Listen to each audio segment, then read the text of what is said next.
तो આજે આપણે આવી ગયા સરસ મજાનું ચેપ્ટર લઈને ચેપ્ટર નંબર 1 ઘન અવસ્થા। તો સ્ટાર્ટ કરીએ આપણે ચેપ્ટર નંબર 1 ઘન અવસ્થા। ઓકે, ધોરણ 11 ની અંદર દ્રવ્યની ટોટલ 3 અવસ્થામાંથી 2 અવસ્થા પ્રવાહી અને વાયુ કે જેમનો આપણે અભ્યાસ કર્યો। ઓકે, ધોરણ 12 ની અંદર તમારું પહેલું જ ચેપ્ટર ઘન અવસ્થા જે આપણે JEE ઓકે નીટ આ ઉપરાંત ગુજરાત બોર્ડ આ ત્રણ ને ધ્યાનમાં લઈને આપણે આ ચેપ્ટર નો અભ્યાસ કરવાનો છે। ઓકે, થિયરિકલ ચેપ્ટર છે, ઘણું બધું ઇમેજિનેશન કરીને આ ચેપ્ટર ની અંદર આપણે શીખવાનું છે। ઓકે, તો ખૂબ જ સિમ્પલ ચેપ્ટર છે, તરત યાદ રહી જશે। ઓકે, અને આ ચેપ્ટર ઉપર આપણે પૂરતું ફોકસ ધ્યાન રાખીને અભ્યાસ કરવાનો છે। તો ચેપ્ટર નંબર 1 ઘન અવસ્થા આજનો લેક્ચર નંબર 1। ઓકે, કોના માટે? તો કે JEE આ ઉપરાંત નીટ ઓકે અને પ્લસ ધોરણ 12 ગુજરાત બોર્ડ આના માટે આપણે અભ્યાસ કરવાનો છે। તો સ્ટાર્ટ કરીએ ઘન અવસ્થા। ઘન અવસ્થા કોને કહેવાય ભાઈ? તો કે મારી હાથની અંદર આ માર્કર તમને દેખાય છે એને કેવી અવસ્થા કહેવાય? ઘન અવસ્થા, યાની કે ઘન પદાર્થ। ઓકે, તો આ ઘન પદાર્થની જે અવસ્થા હોય એ બધી જ કેવી અવસ્થા છે? ઘન અવસ્થા। આવું કઈ સમજાવવાની હવે જરૂર છે નહીં, એ નાના ધોરણમાં આવતું। ઓકે, તો સીધી જ આપણે સ્ટાર્ટ કરીએ થોડું આપણે ઘન પદાર્થની કેરેક્ટર હિસ્ટ્રી યાની કે લાક્ષણિકતાનો અભ્યાસ કરી લઈએ। તો ઘન પદાર્થની લાક્ષણિકતાની અંદર પહેલી લાક્ષણિકતા ઓકે 2 માર્ક્સ ની અંદર બોર્ડમાં પ્રશ્ન પૂછાય કે ઘન પદાર્થની લાક્ષણિકતા જણાવો। ઓકે, જનરલી તમે પ્રવાહી, વાયુ અને ઘન ત્રણની લાક્ષણિકતા જોઈ ગયા છો ધોરણ 9 ની અંદર। ઓકે, તો પહેલો પ્રશ્ન આપણો સરસ મજાનો કે ઘન પદાર્થ ની લાક્ષણિકતા જણાવો। તો જણાવીએ આપણે ઘન પદાર્થની લાક્ષણિકતા। પહેલી લાક્ષણિકતા સરસ મજાની અહીંયા આપણને જોવા મળે છે કે આ ઘન પદાર્થને ચોક્કસ આકાર હોય। દેખાય છે તમને? ઘન પદાર્થને ચોક્કસ આકાર હોય। આ સરસ મજાની માર્કર છે અને ચોક્કસ આકાર છે, ખ્યાલ આવે છે ને? દાખલા તરીકે હું ખુદ એક ઘન પદાર્થ છું, દેખાય છે ને? મને ચોક્કસ કેવો છે? આકાર છે। ઓકે, આ ઉપરાંત બીજી વાત કરીએ તો આ ઘન પદાર્થને ચોક્કસ કદ પણ હોય છે, યાની કે જગ્યા રોકે છે, બરાબર? ઘન પદાર્થને શું હોય છે? ચોક્કસ કદ, એ પણ તમે જાણો છો। ઓકે, અવકાશની અંદર કોઈ ઘન પદાર્થને હું રાખી મૂકું તો એ ચોક્કસ કદ રોકે છે। ઓકે, આ ઉપરાંત આ જે ઘન પદાર્થ છે એ શેના બનેલા હશે? તો કે ઘન પદાર્થ એ ઘટક કણોના બનેલા હશે। તો ઘન પદાર્થની અંદર ઘટક કણોની ગોઠવણી ઓકે, યાની કે આ ઘટક કણો તરીકે શું હોઈ શકે? ઓકે, તો અણુ હોઈ શકે, પરમાણુ હોઈ શકે અથવા તો આયન હોઈ શકે। ખ્યાલ આવે છે ને? અણુ કોને કહેવાય? H2O અણુ કહેવાય। ઓકે, પરમાણુ કોને કહેવાય? દાખલા તરીકે લિથિયમના અઢળક પરમાણુ। ઓકે, આયન કોને કહેવાય? Na+Cl- જેના ઉપર વીજભાર હોય એને આયન કહેવાય। ઓકે, તો આ ઘટક કણોની ગોઠવણી ઘન પદાર્થની અંદર કયા ટાઈપની હોય? તો કે એકદમ ક્લોઝ હોય, ક્લોઝ પેકિંગ।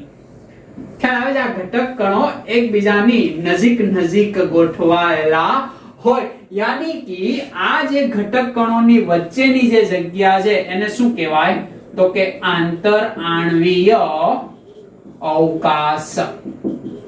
ઓકે, આ આંતર આણ્વીય અવકાશ ઘન પદાર્થના ઘટક કણો વચ્ચે કેવો હોય છે? તો કે ઓછો અથવા તો નહિવત તમે કહી શકો, બરાબર? એ વાયુમાં એકદમ વધારે, પ્રવાહીમાં એના કરતા ઓછો અને ઘનની અંદર એકદમ નહિવત આપણે કહી શકીએ। ખ્યાલ આવે છે? હવે આ જે ઘન પદાર્થ છે એને આપણે જોઈએ તો એમાં અણુઓની ગોઠવણી એકદમ પાસે, યાની કે આ આંતર આણ્વીય અવકાશ કેવો છે? ઓછો। હવે આ અણુઓ એકબીજા સાથે જકડાયેલા છે, એમાં તમે શું ગુંદર નાખવા ગયા હતા? તો કે નહીં. તો આ અણુઓ એકબીજા સાથે કેવી રીતે જકડાયેલા હશે? તો કે આ ઘન પદાર્થના ઘટક કણો વચ્ચે શું જોવા મળે? તો કે આંતર આણ્વીય આકર્ષણ બળ, કે આ ઘન પદાર્થના ઘટક કણો વચ્ચે આંતર આણ્વીય આકર્ષણ બળ કેવું હોય? વધારે જોવા મળે. કોની કમ્પેરિઝનમાં? પ્રવાહી અને વાયુ. વાયુમાં એકદમ ઓછું, પ્રવાહીમાં થોડું વધારે, ઘનમાં એના કરતા વધારે. ખ્યાલ આવી જાય? ખમજ પડે છે? ઓકે.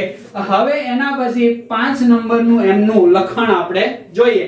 તો એ લખાણ અહીંયા એવું જોવા મળે કે આ આંતરાણ્વીય આકર્ષણ બળ વધારે, આંતરાણ્વીય અવકાશ ઓછો, જેના કારણે ઘન પદાર્થને આપણે દબાવી શકતા નથી.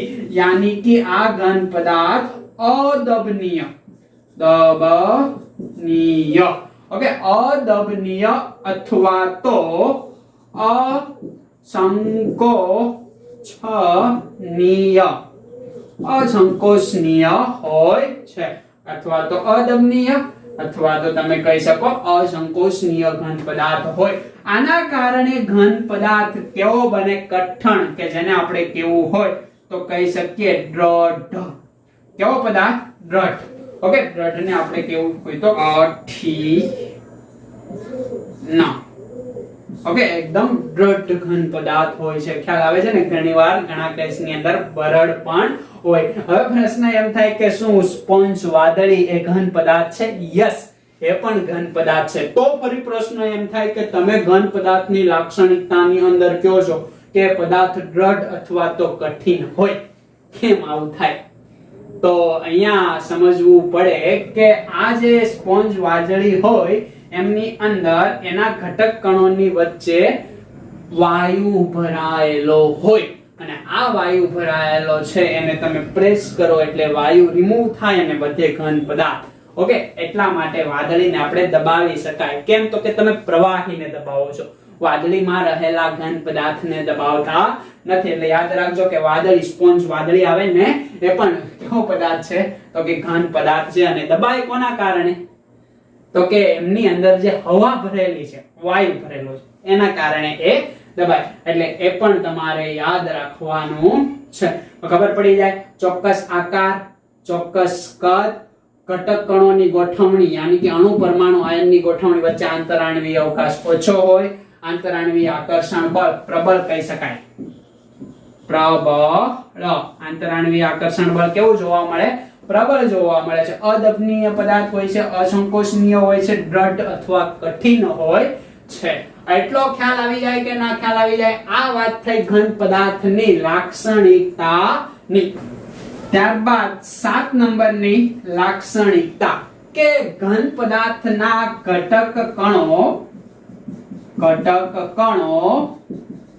ગતિશીલ અથવા તો પ્રસરણ અથવા તો વહન ઓકે પામતા નથી. યાની કે ગતિશીલ અહીંયા કહી શકાય હોતા નથી. ઓકે, પરંતુ ખાસ યાદ રાખવાનું છે, પરંતુ ઘટક કણો પોતાના સ્થાન ઓકે યાની કે મધ્ય, પોતાના સ્થાન મધ્યે કંપિત હોય છે. બરાબર, કંપન કરતા હોય છે પોતાના સ્થાન પર. આ દાખલા તરીકે ઘટક કણ છે તો એ પોતાના સ્થાન પર સતત હું તો કે વાઇબ્રેશન કરતો હોય, પણ એ અહીંથી કૂદીને અહીંયા અથવા તો અહીંથી કૂદીને અહીંયા જતો નથી. મૂવેબલ, ગતિ નથી કરતા, બટ વાઇબ્રેશન અનુભવે છે, કંપન અનુભવે છે. એ પણ એમની એક લાક્ષણિકતા છે. ઓકે, લખી નાખો.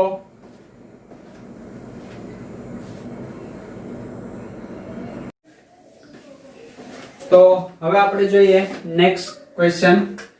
એમની અંદર આપણે જોવાનું છે કે ઘન પદાર્થનું વર્ગીકરણ.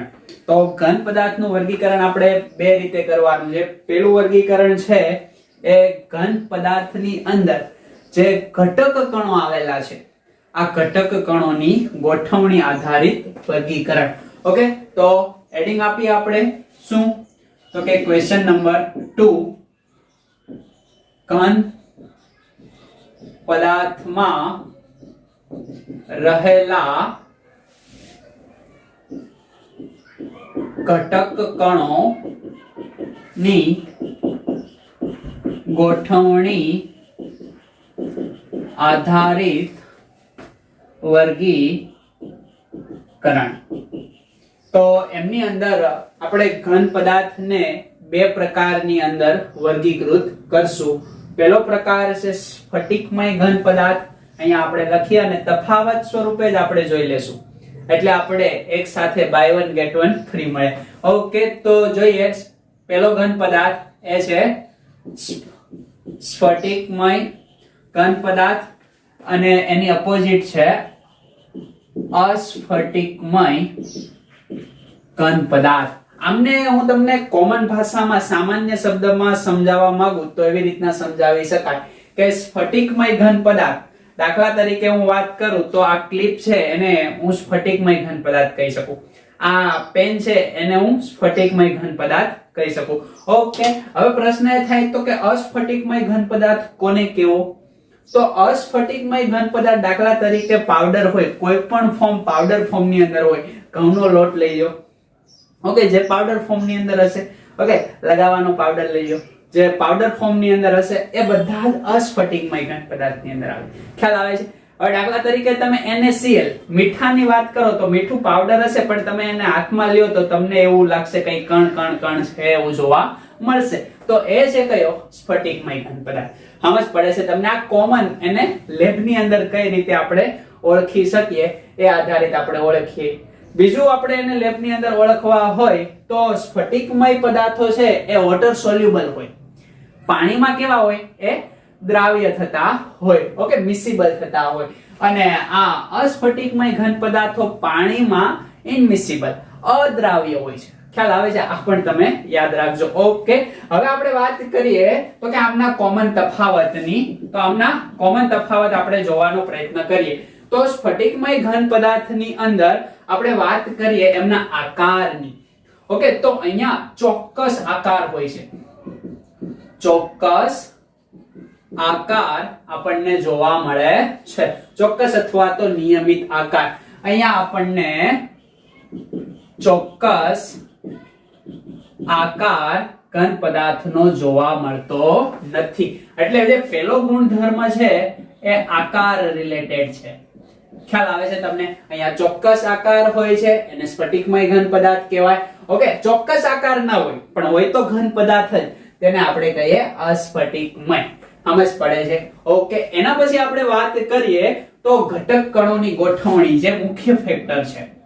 ઓકે, ઘટક કણોની ગોઠવણી.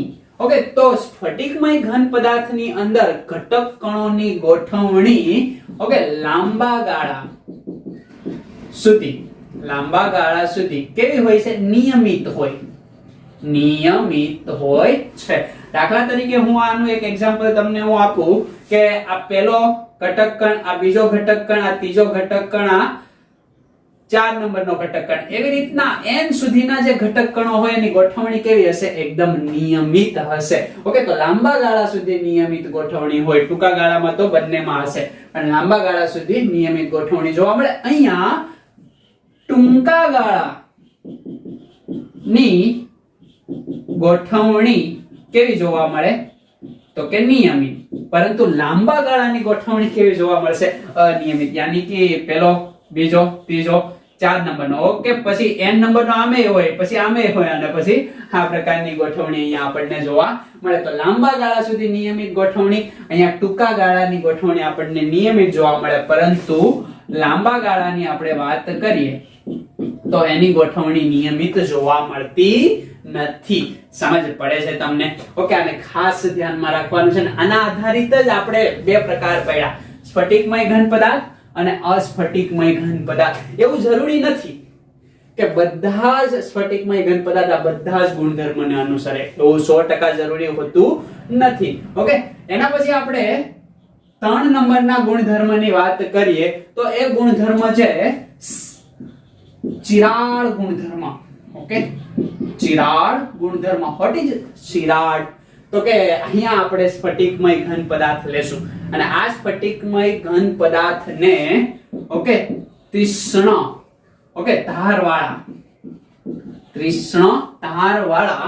કોઈ પણ સાધન વડે કાપશું. ઓકે, તીક્ષ્ણ ધારવાળા પદાર્થ વડે કાપતા જે બે ભાગ પડે ઓકે ત્યારે કાપતા પ્રાપ્ત થતી બે નવી સપાટી કેવી જોવા મળે? સુવાળી. ખ્યાલ આવે છે ને? અથવા તો લીસી સપાટી આપણને જોવા મળે. ઓકે, તો આવા ઘન પદાર્થને સ્ફટિકમય ઘન પદાર્થ કહેવાય. આમનો ચિરાડ ગુણધર્મ છે. દાખલા તરીકે મારી પાસે આ ઘન પદાર્થ છે. ઓકે, હવે આ ઘન પદાર્થને હું કાપું છું. ક્યાંથી? એકદમ સેન્ટરમાંથી અથવા તો કોઈ પણ અન્ય જગ્યાએથી કાપું છું. તો મને બે ભાગ જે પ્રાપ્ત થશે એ બે ભાગની જે આ સપાટી હશે, બરાબર, એક આ સપાટી અને બીજી આ સપાટી. તો આ જે સપાટી પ્રાપ્ત થવાની છે મને એ કેવી જોવા મળે? મને તો કે સુવાળી અથવા તો લીસી સપાટી પ્રાપ્ત થાય. તો આવા ઘન પદાર્થને સ્ફટિકમય ઘન પદાર્થ કહેવાય. સમજ પડે છે તમને? યાની કે તીક્ષ્ણ ધારવાળા પદાર્થ વડે કાપતા પ્રાપ્ત થતી બે નવી સપાટી સુવાળી અને લીસી હોય. ઓકે, તો એવા ઘન પદાર્થને સ્ફટિકમય ઘન પદાર્થ કહેવાય છે. અને આ ગુણધર્મને કયો ગુણધર્મ કહેવાય? ચિરાડ ગુણધર્મ. સમજ પડે છે? અને અહીંયા આપણે જોવા મળે કે તીક્ષ્ણ ધારવાળા પદાર્થ વડે કાપતા પ્રાપ્ત થતી સપાટી સુવાળી અને લીસીની જગ્યાએ કેવી જોવા મળે? તો કે ખ ડ બ સ ડી. ઓકે, ખડબચડી સપાટી જોવા મળે. ઓકે, યાની કે કેવી જોવા મળશે? સુવાળી અથવા તો લીસી સપાટી જોવા મળશે. આમ જ લખાય ને, ખડબચડી. ઓકે, તો આ રીતે ખડબચડી સપાટી આપણને જોવા મળશે. સમજ પડે છે? યાની કે સુવાળી સપાટી કેવી હોય? તો કે સુવાળી સપાટીનો અભાવ હોય. તો આ રીતે જે ગુણધર્મ આપણને જોવા મળે એને ચિરાડ ગુણધર્મ કહેવાય. અને ખડબચડી અથવા તો સુવાળી સપાટી ન જોવા મળે એને અસ્ફટિકમય ઘન પદાર્થો કહેવામાં આવે. દાખલા તરીકે આ ઘન પદાર્થ છે, આને હું વચ્ચેથી કાટ કરું છું, બરાબર. તો અહીંયા જે મને બે સપાટી પ્રાપ્ત થાય એ કેવી જોવા મળશે? તો કે આવી રીતના કણ વાળી જોવા મળશે, બરાબર. જે કેવી હશે? તો કે ખડબચડી સપાટી હશે. ખ્યાલ આવે છે ને? ઓકે, સુવાળી અથવા તો લીસી સપાટી હશે નહીં. તો આ ગુણધર્મને કયો ગુણધર્મ કહેશું? ચિરાડ ગુણધર્મ. એના પછી આપણે આગળ વાત કરીએ તો એના પછીનો જે ગુણધર્મ છે ખાસ ખૂબ જ અગત્યનો ગુણધર્મ છે. ઓકે, એ ગુણધર્મ આપણો રહેશે વિષમદેશિકતા. ઓકે, કયો ગુણધર્મ છે? તો કે વિષમદેશિકતા. વોટ ઇઝ વિષમદેશિકતા? ઓકે, તો આ જે વિષમદેશિકતાનો ગુણધર્મ છે એ જો સ્ફટિકમય ઘન પદાર્થ હશે તો એમાં વિષમદેશિકતા પ્રાપ્ત થશે અને અસ્ફટિકમય ઘન પદાર્થ હશે તો એમાં સમદેશિકતા પ્રાપ્ત થશે. હવે મેં અહીંયા લખી તો દીધું કે આ વિષમદેશિકતા અને આ સમદેશિકતા, આ બંને શબ્દને આપણે સમજવા હોય તો કઈ રીતે એને સમજશું? તો કે વિષમદેશિકતા એટલે કે ઘન પદાર્થની યાંત્રિક મજબૂતાઈ. ઓકે, આ ઉપરાંત ઘન પદાર્થનો વક્રીભવનાંક, આ ઉપરાંત ઘન પદાર્થની વાહકતા. ઓકે, વાહકતા અથવા તો અહીંયા લખી શકાય વિદ્યુતીય વાહકતા. ઓકે, યાની કે યાંત્રિક ગુણધર્મ, વક્રીભવનાંક અને વિદ્યુતીય વાહકતા જેવા ગુણધર્મ ઘન પદાર્થની દરેક જગ્યાએથી આપણને કેવા જોવા મળે? તો કે ડિફરન્ટ જોવા મળે. ઓકે, તો ડિફરન્ટ જોવા મળે એવા ઘન પદાર્થને કેવો ઘન પદાર્થ કહેવાય? સ્ફટિકમય. અને એના ગુણધર્મને વિષમદેશિકતા કહેવાય. યાની કે દરેક એંગલથી આ બધા જ ગુણધર્મ આપણને જુદા જુદા જોવા મળે. ખ્યાલ આવે છે ને? કેમ જુદા જુદા હમણાં હું તમને સમજાવું. અને આ દરેક પ્રકારના યાની કે આ ત્રણ ગુણધર્મ ઓકે કોઈ પણ જગ્યાએથી ઓકે કે યાંત્રિક ગુણધર્મ ઓકે, યાની કે યાંત્રિક મજબૂતાઈ, વક્રી ભવનાંક અને વિદ્યુતીય વાહકતા, ઓકે, દરેક ખૂણેથી સમાન હોય તો તેને શું કહેવામાં આવે? સમદેશિક ગુણધર્મ, અને તેને કહેવામાં આવે સમદેશિકતા. અહીંયા દરેક ખૂણેથી ઓકે, આ બધા જ ગુણધર્મ કેવા હોય? તો કે જુદા જુદા અથવા ભિન્ન. તેને શું કહેવામાં આવે? વિસમદેશિકતા. ખ્યાલ આવે છે? તો આ બંનેની હું અહીંયા આકૃતિ દોરું તો તમને તરત જ ખ્યાલ આવશે. દાખલા તરીકે પહેલા હું દોરું છું કોની? તો કે સ્ફટિકમય ઘન પદાર્થ. તો એની ગોઠવણી કેવી હશે?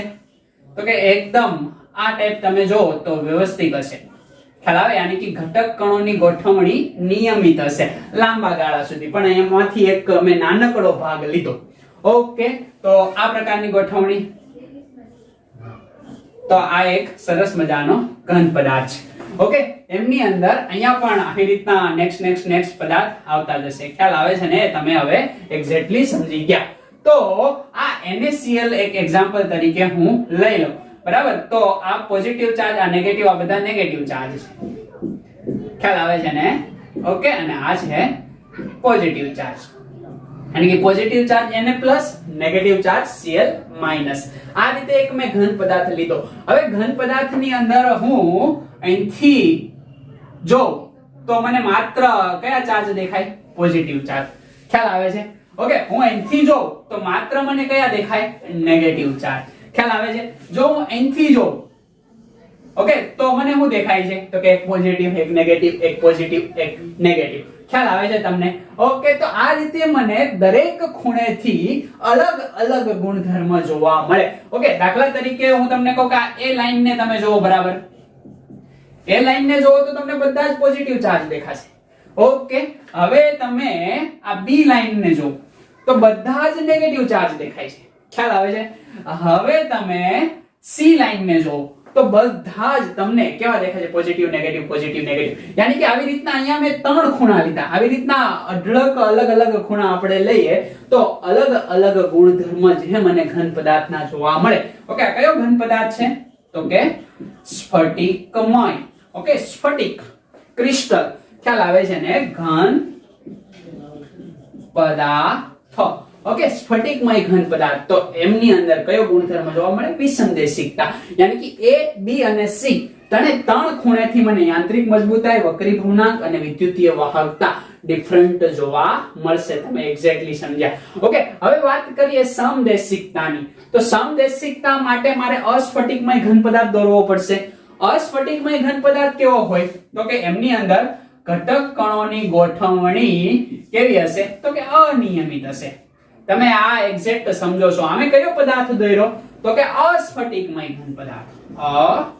અસ્ફટિકમય ઘન પદાર્થ.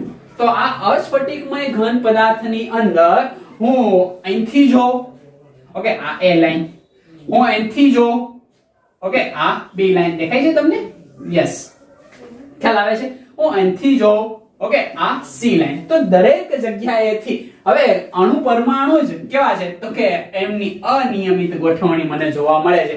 તો બધી જગ્યાએ મારે શું કેવું પડશે? સરખું કેવું પડશે. એક એક્ઝામ્પલ આપું. દાખલા તરીકે આખું ટોળું વેર વિખોર ગોઠવાયેલું છે અને મારે કેવું હોય કે આ વ્યક્તિનું સ્થાન અહીંયા છે, તો હું કહી શકીશ નહીં. કેમ? તો કે બધા જ વ્યક્તિના સ્થાન કેવા છે? એક સરખા. કેમ? તો કે ગોઠવણી અનિયમિત છે. હવે દાખલા તરીકે આ પ્રકારની ગોઠવણી તો એક વ્યવસ્થિત સીધી આમ લાઈનમાં બધા ગોઠવાયેલા હશે તો મારે કેવું હશે કે 3 નંબરનો વ્યક્તિ તો એનું પ્રોપર સ્થાન હશે, 4 નંબરનો વ્યક્તિ તો એનું પ્રોપર સ્થાન હશે. યાની કે એ ગોઠવણી કેવી છે? નિયમિત. અને નિયમિત ગોઠવણી હશે તો દરેકનું પહેલાથી અંતર અલગ હશે, બીજાનું અંતર અલગ હશે, ત્રીજાનું અંતર અલગ હશે અને દરેક ખૂણેથી તમે જો દાખલા તરીકે આવી રીતના સીધું જોવો તો મને પહેલો વ્યક્તિ દેખાશે, ક્રોસમાં હું જોઉં તો મને બીજોય દેખાય, ત્રીજોય દેખાય, ખાલી પાછળથી જોઉં તો પાછળનો પહેલો વ્યક્તિ દેખાય. સમજ પડે છે ને? પણ અનિયમિત ગોઠવણી હોય તો બધી જ બાજુથી મને બધા જ દેખાય. યાની કે અહીંયા જે છે એ શું જોવા મળે છે? તો કે સમદેશિકતા. શું જોવા મળે? સમદેશિકતા. યાની કે ગોઠવણી જ અનિયમિત છે. તો A, B અને C કોઈ પણ જગ્યાએથી તમે જો તો કેવી જોવા મળે ગોઠવણી? સમાન જોવા મળે. યાની કે એના દરેક પ્રકારના ગુણધર્મ, કયા ગુણધર્મ? યાંત્રિક મજબૂતાઈ, વક્રી ભવનાંક અને વિદ્યુતીય વાહકતા કેવી પ્રાપ્ત થાય? તો કે સમાન પ્રાપ્ત થાય છે. એટલી સમજ પડે કે એટલી સમજ ના પડે? તો કે એક્ઝેક્ટલી પડે. ઓકે, તો વિષમદેશિકતાનો ગુણધર્મ તમે અન્ડરસ્ટેન્ડ થયો. પોલ ના કરતા અસ્ફટિકમય તો સમદેશિક, સ્ફટિકમય તો વિષમદેશિક. ઓકે, કેમ? તો કે ગોઠવણી નિયમિત છે એટલે જ દરેક ખૂણો ચેન્જ કરો તો ગોઠવણી કેવી થાય? ચેન્જ થાય. અહીંયા ગોઠવણી અનિયમિત છે તો ખૂણો તમે અનિયમિત રાખો તો કઈ ફરક પડે નહીં. અનિયમિત અનિયમિત કેન્સલ. ઓકે, એટલે સમદેશિક. ઓકે, આ રીતે તમે યાદ રાખી શકો. એના પછી કેટલા નંબરનો? તો કે 5 નંબરનો આપણે ગુણધર્મ જોઈએ. એ છે ગલન ઉષ્મા. ઓકે, એને ક્યાં બતાવી દઈએ? અહીંયા જ આપણે બતાવી દઈએ. ઓકે,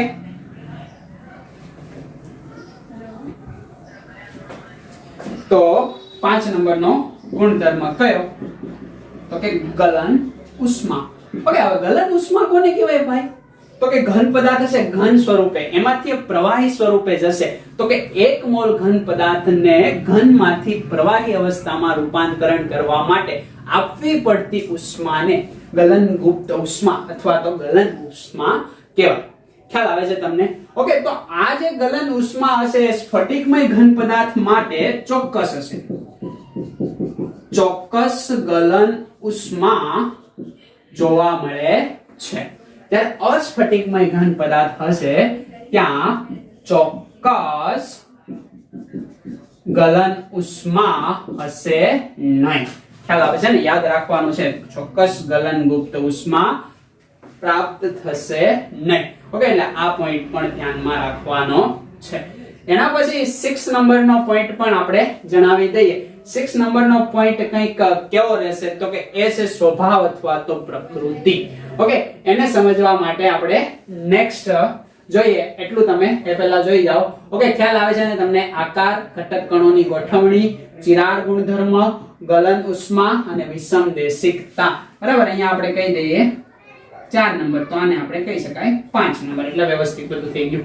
ઓકે, સમજ પડે છે? આ 5 ગુણધર્મને એકદમ ધ્યાનમાં રાખવાના છે. મોસ્ટ ઇમ્પોર્ટન્ટ, ગુજરાત બોર્ડ માટે પણ આ મોસ્ટ ઇમ્પોર્ટન્ટ તફાવત સ્વરૂપે પૂછાઈ શકે. 3 માર્ક્સ ની અંદર સ્ફટિકમય ઘન પદાર્થ અને અસ્ફટિકમય ઘન પદાર્થનો તફાવત આપો, અથવા તો તમને કહે કે ઘન પદાર્થમાં રહેલ ઘટક કણોની ગોઠવણી આધારિત વર્ગીકરણનો ભેદ સમજાવો, તો આ રીતે તમે એનો ભેદ સમજાવી શકો છો. એકદમ સિમ્પલ ભાષામાં લખેલું છે. ખ્યાલ આવે છે ને?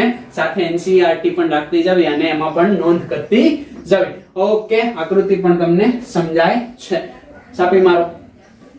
તો જોઈએ કેટલા ગુણધર્મ જોયા હતા? લાસ્ટ 6 ગુણધર્મ જોયા. બરાબર, આ બાજુ આપણે વાત કરીએ સ્ફટિકમયની. કેમ પેન નથી ચાલતી? સ્ફટિકમય ઘન પદાર્થ. અને આ બાજુ આપણે વાત કરી હતી અસ્ફટિકમય ઘન પદાર્થ. ઓકે, તો ક્રિસ્ટલાઇન પદાર્થ અને એમોર્ફસ પદાર્થ. તો વાત કરીએ એના કેટલા નંબરના? તો કે 7 નંબરના ગુણધર્મની, કે એમનો સ્વભાવ અથવા પ્રકૃતિ કેવી છે. ઓકે, પેન આપણે ચેન્જ કરીએ. 7 નંબરનો ગુણધર્મ છે એમનો સ્વભાવ. ઓકે, એમનો સ્વભાવ અથવા તો પ્રકૃતિ. કોની? તો કે સ્ફટિકમય ઘન પદાર્થની અને અસ્ફટિકમય ઘન પદાર્થની. ઓકે, તો જોઈએ કે આ જે સ્ફટિકમય ઘન પદાર્થ છે એ કેવો સ્વભાવ ધરાવે? તો એને સાચા ઘન પદાર્થો કહેવામાં આવે. કેવા? ઓકે, સાચા ઘન પદાર્થ. ઓકે, અને આને કહેવામાં આવે આભાસી ઘન પદાર્થ. હકીકત ઘન પદાર્થ જેવું કંઈ હોતું નથી, પણ એવો આપણને આભાસ થાય એટલે આભાસી ઘન પદાર્થ અથવા તો અતિશીતિત પ્રવાહી પદાર્થ પણ આને કહેવામાં આવે. ખ્યાલ આવે છે ને? યાની કે આભાસી ઘન પદાર્થ અથવા અતિશીતિત પ્રવાહી પદાર્થ. ઓકે, તો આ બંનેને આપણે સમજવા હોય તો કઈ રીતે સમજી શકાય? તો સાચા ઘન પદાર્થ યાની કે તો કે આપણને પ્રોપર ચોક્કસ આકાર જોવા મળે. ઓકે, એની ગલનગુપ્ત ઉષ્મા ચોક્કસ હોય, એમનું તાપમાન ચોક્કસ હોય, બરાબર, એમાં ચિરાડ ગુણધર્મ જોવા મળે. આ બધા જ જે ગુણધર્મની આપણે વાત કરી, તો એ બધા જ ગુણધર્મો આપણને કેવા જોવા મળશે? તો કે સ્ફટિકમય ઘન પદાર્થના જોવા મળશે. એને સાચા ઘન પદાર્થો કહેવાય. એમના એક્ઝામ્પલ ની અંદર આપણે એક્ઝામ્પલ આપો હોય, દાખલા તરીકે મીઠું NaCl, okay, Indian saltpetre KNO3, okay, Chile saltpetre यानी कि NaNO3, okay, sodium nitrate, potassium nitrate NaCl. આ ઉપરાંત કોપર, આયર્ન Fe ની વાત કરીએ, મેગ્નેશિયમ ની વાત કરીએ, કેલ્શિયમ ની વાત કરીએ, ઓકે, ચૂનાના પથ્થર, કેલ્શિયમ કાર્બોનેટ ની વાત કરીએ, તો આ બધા સ્ફટિકમય ઘન પદાર્થો છે. ખ્યાલ આવે છે ને? यानी कि આયનીય સ્વરૂપે જે બધા હોય એ બધા જ કેવા ઘન પદાર્થો? તો કે સાચા ઘન પદાર્થો અથવા તો સ્ફટિકમય ઘન પદાર્થો. આમનો સ્વભાવ અને પ્રકૃતિ છે.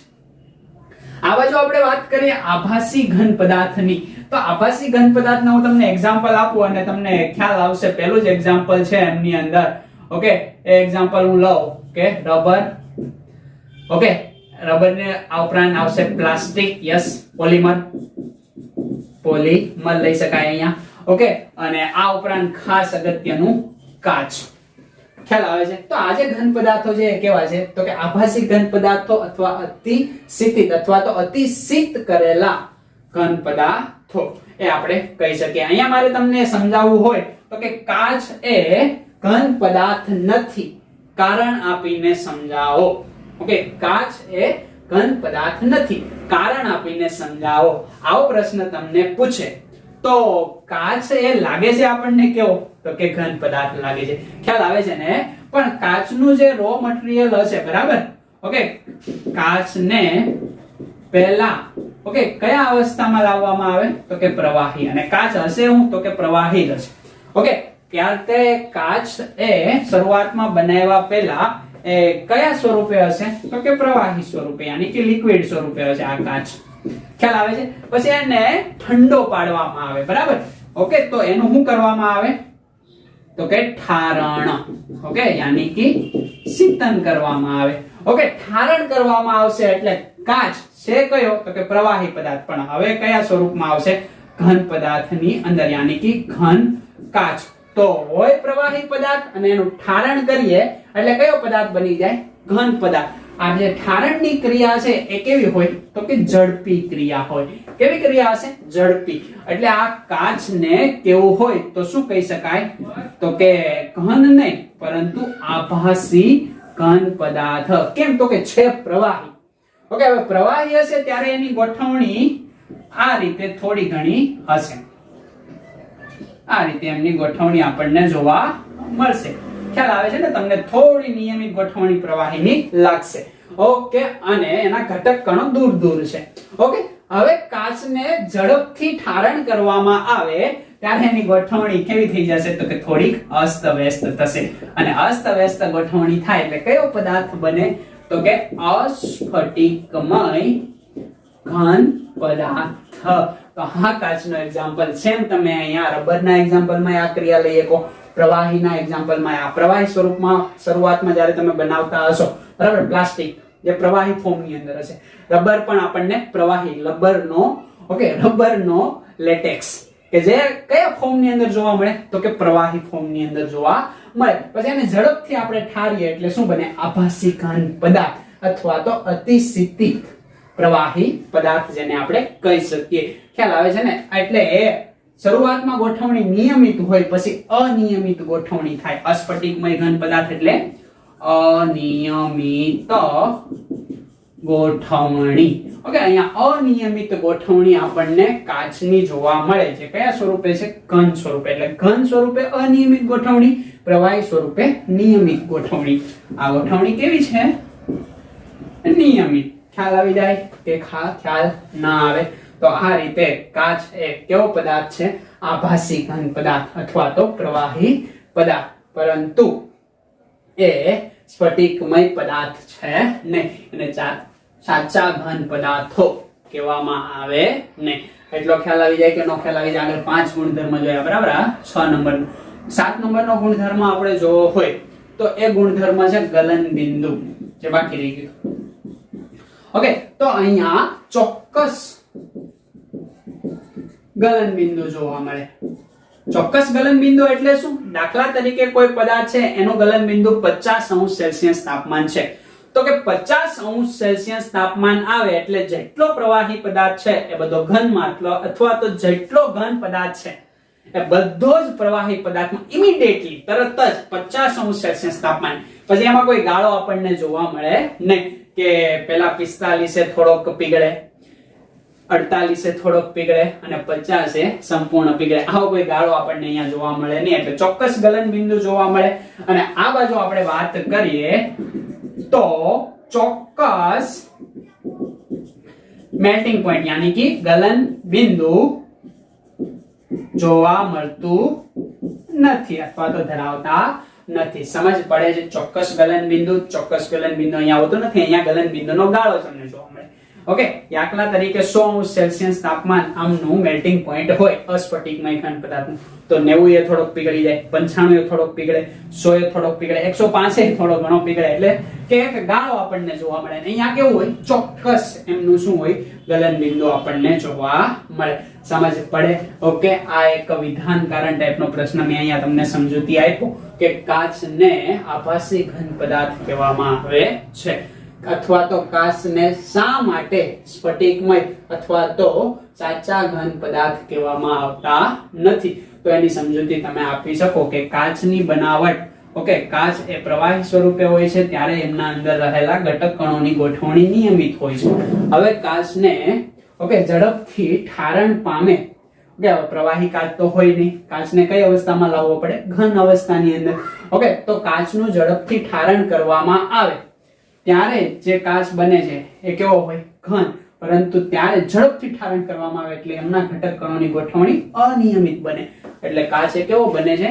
અસ્ફટિકમય ઘન પદાર્થ.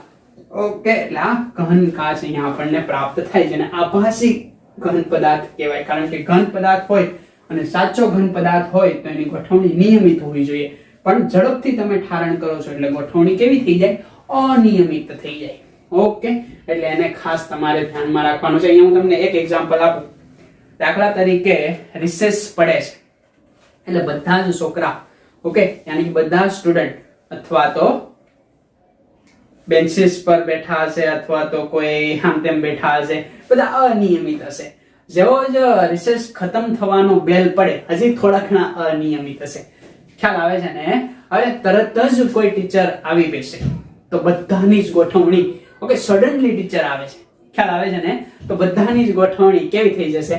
તો કે થોડી ઘણી નિયમિત થશે. પણ દાખલા તરીકે પહેલી બેન્ચે બેઠેલો વ્યક્તિ લાસ્ટ ખૂણામાં હશે તો ત્યાં બેસી જશે, તો આ ગોઠવણી કેવી થઈ? અનિયમિત. પણ બેલ પડે છે, હજી ટીચર આવ્યા નથી એટલે તમે સીધા જ કેવા બેસો છો? તમારો પૂરતો ટાઈમ લઈને તમારી જગ્યા પર બેસો છો. પણ જેવો જ બેલ ખતમ થાય ટીચર આવી જાય, ઓકે, એટલે બધા જ કેવા? તો કે આડા અવળા અનિયમિત બેસી જાય. ઓકે, તો અહીંયા એવી ઘટના બને છે કે રિસેસ પડે છે, ઓકે, હવે રિસેસ ખતમ થાય છે અને ટીચર ઝડપથી આવી જાય છે, તો આ ગોઠવણી કેવી થઈ જાય? થોડી અનિયમિત ગોઠવણી થઈ જાય. એટલા માટે કાચ એ કેવો છે? આભાસી ઘન પદાર્થ અથવા તો અતિસ્થિત પ્રવાહી પદાર્થ. ઓકે, આનું મારે તમને એક્ઝામ્પલ આપવું હોય તો એક એક્ઝામ્પલ એ પણ આપી શકું કે દાખલા તરીકે 50-100 વર્ષ જૂની બિલ્ડિંગ હશે તો એમના જે બારી બારણા હશે એમાં કાચ હશે. તો આ કાચ તમે જોવો તો નીચેથી થીક થતો જાય. ઓકે, નીચેથી કેવો થતો જશે? તો કે એકદમ થીક થતો, જાડો થશે. કેમ જાડો? તો કે દાખલા તરીકે આ રીતે એક કાચ બારીમાં, તો અહીંયા તમે જો તો એની જાડાઈ કેવી થતી જશે? નીચેથી વધતી જશે. બરાબર. હવે આ જાડાઈ કેમ વધે છે? તો કે પ્રવાહી છે. ઓકે, એટલે ઉપરથી ક્યાં વહન પામે? તો કે નીચે તરફ વહન પામે. એટલે નીચેનો કાચની જે સપાટી હશે એ કેવી બની જશે? જાડી બની જશે. કોની સાપેક્ષ? ઉપરની સાપેક્ષ. પણ આવું થતા બહુ બધો વધારે સમય લાગે, 50 વર્ષ 100 વર્ષ. ઓકે, ત્યારે આ ઘટના બને. એટલે નીચેથી જે આવી રીતના ફર્નિચર કરેલું હશે એ તૂટશે. ખ્યાલ આવે છે ને?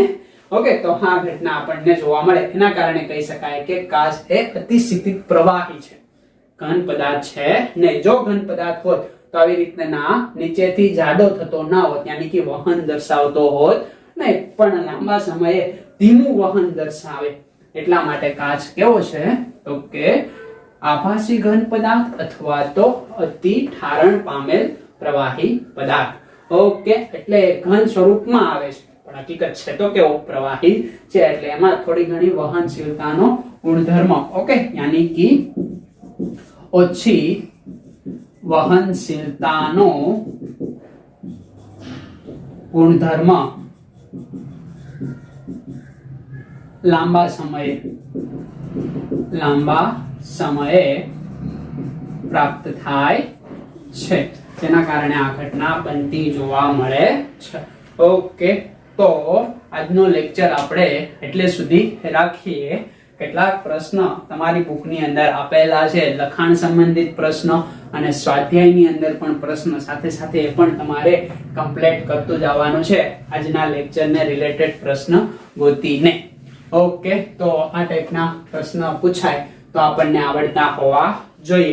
એકદમ સિમ્પલ અને સરળ ચેપ્ટર કહી શકાય. ઓકે, તો એટલે સુધી આપણે રાખીએ. વાંચતા રહો, લખતા રહો ને આગળ વધતા રહો.